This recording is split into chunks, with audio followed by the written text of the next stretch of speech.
looks at each one of us and says, "You are the light of the world.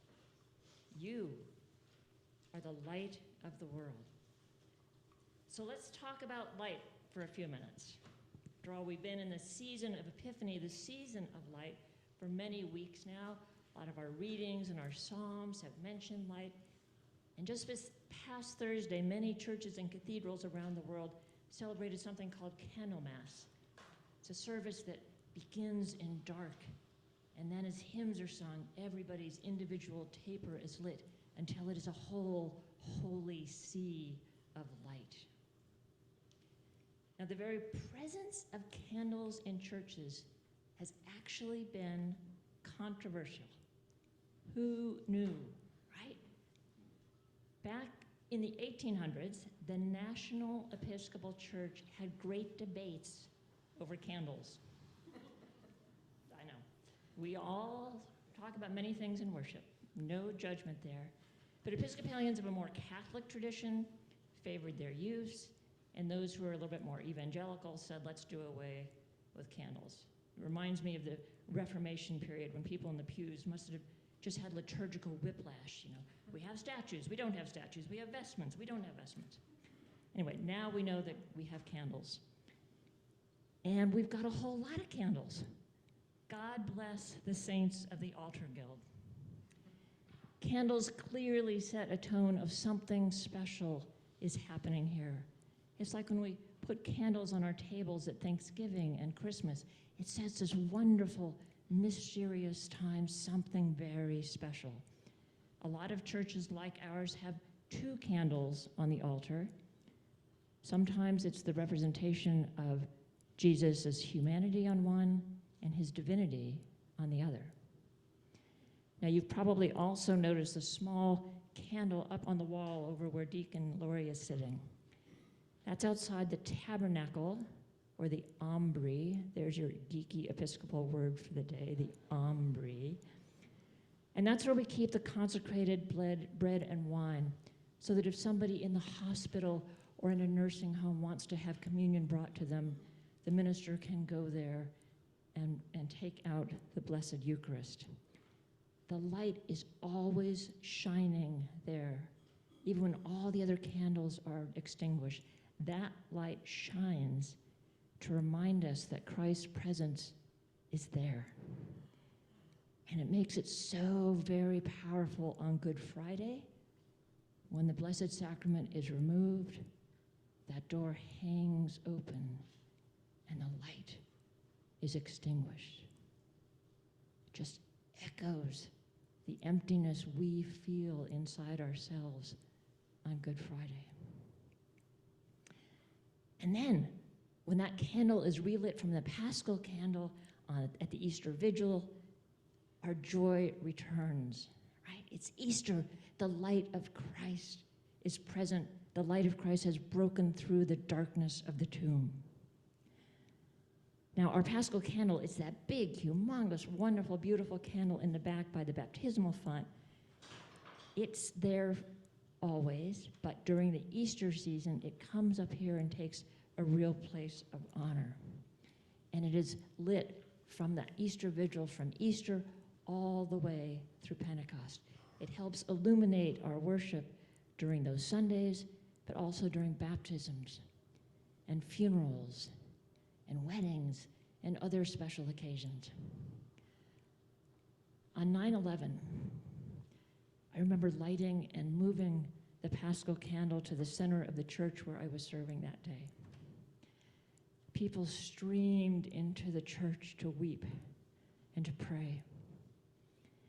And that one light, the light of Christ that burns through and in the midst of all darkness, provided just a flickering amount of comfort to us all. That's the mystery, the power of light. Now, in many churches, votive candles are set out, like we have here, in front of icons or statues or paintings. We are not praying to a statue or to a painting, are we? But But that lighting of a votive candle, it just helps us breathe into our prayer. Like some of you may light candles at home when you're going into your time of personal prayer. And this morning we had a special treat.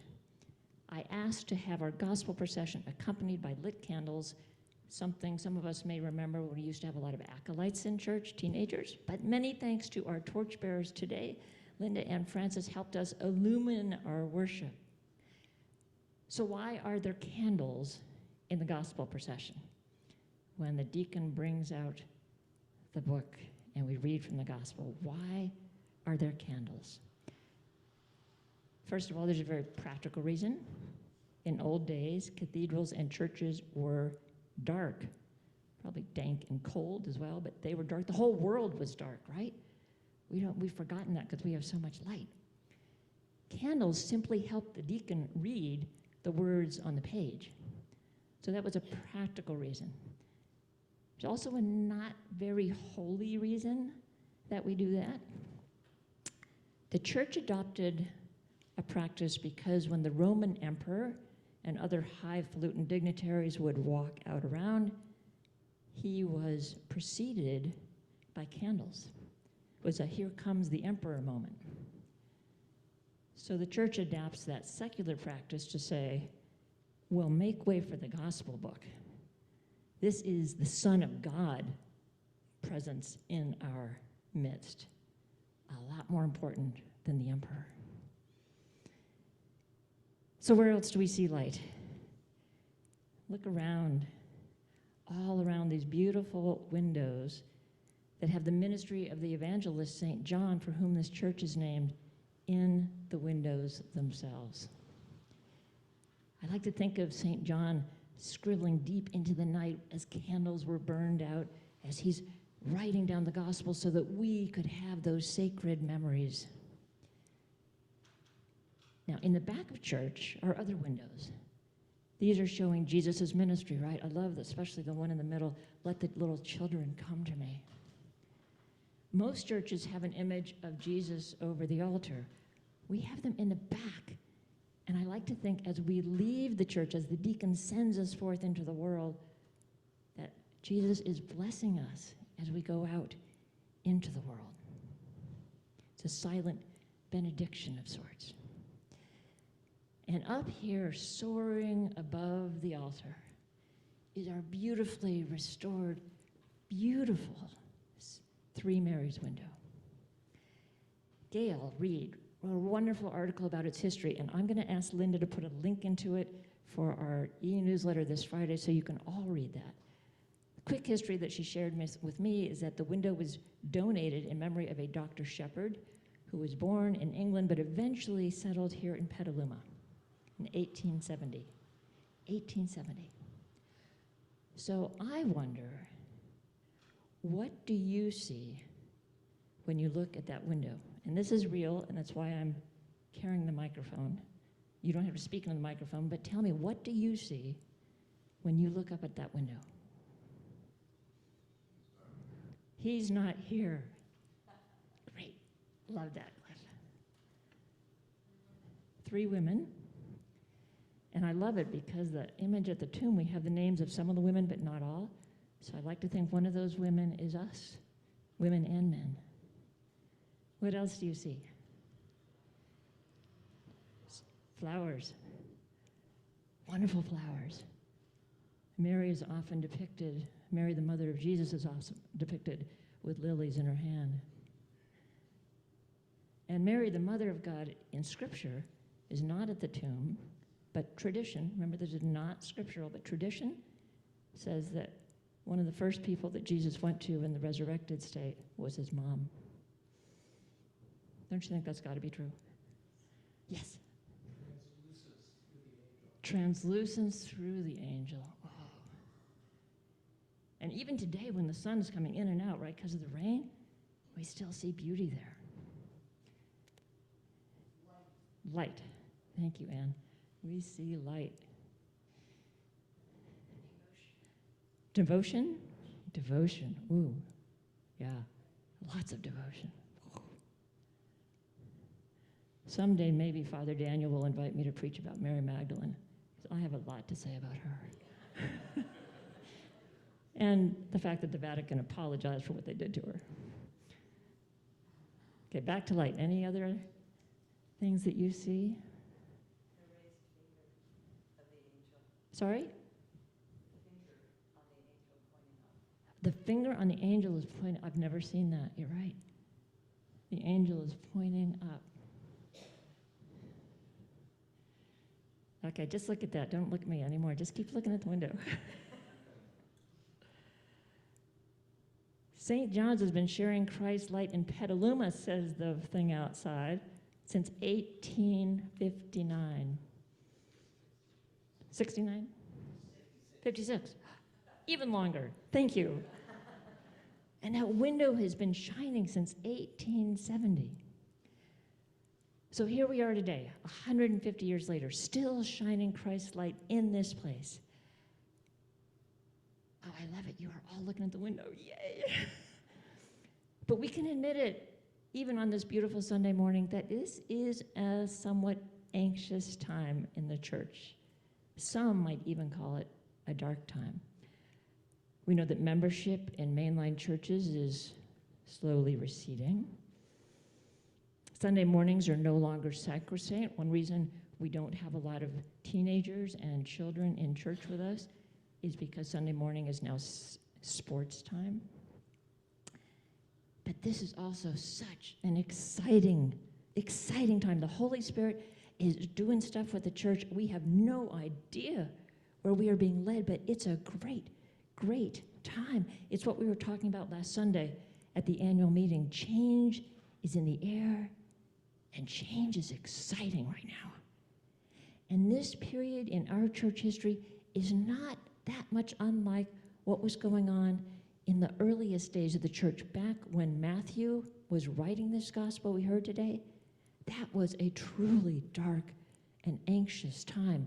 The temple in Jerusalem was destroyed. It had been completely burned down, the sacred center of worship, destroyed by the Romans, who set fire to the whole city. They burned it all down. The temple leadership was gone. Most of the temple priests were killed. What was to become of Judaism? What was to become of that tiny group of Jews who were followers of Jesus? We know what happened. Judaism and what would later become called Christianity endured. Church attendance in the U.S. may be down. It is still the biggest, largest world religion. Almost a third of the people in the entire planet identify themselves as followers of Jesus. There's a whole lot of light being spread around the world. And when we look up at that beautiful window, we remember the story of the women who went to the tomb to anoint Jesus' body. What did they hear from the angel? Cliff nailed it. The angel says, "Why are you looking for the living among the dead? He is not here, but he has been risen." You know, the angel might just as well have been saying, "Why are you looking for light in this dark tomb? The light is out there. The light is risen. It's out in the world now." So the women rush off to share the good news of Jesus' resurrection with the rest of the apostles. It's an Easter story for each one of us to ponder every Saturday, every Sunday when we gather here or we gather on Zoom and we look at that window. We are an Easter people. And part of our ministry, our mission, is to share the light, the great good news of the gospel, just like the women on that first Easter morning. In today's gospel, Jesus looks at each one of us and says, you are the light of the world. You know, candles are lovely, stained glass is inspiring, but you are the light that Jesus is talking about. Now, those of you who held this community together for years, you are the light. The children and the teens and the young adults who are coming back into our midst, They are the light. Our godly play teachers are the light. Those of you who reach out when someone is sick or lonely are the light. Those of you devoted to outreach ministry are the light. Our music ministers and all who minister in the name of this church are the light. Those of you at home on Zoom are the light. All of us who find faith and hope and inspiration in Jesus Christ are the light. And Jesus is very, very clear that we are not to hide that light. What does he say? No one, after lighting a lamp, hides it under a bushel basket. He says, let your light shine before others. So just like those women at the tomb, we are called not to hold on to the light for ourselves, but to share it. So the question, I think, for each one of us this week is how and with whom are we going to share that light? Because remember, you, all of you are the light.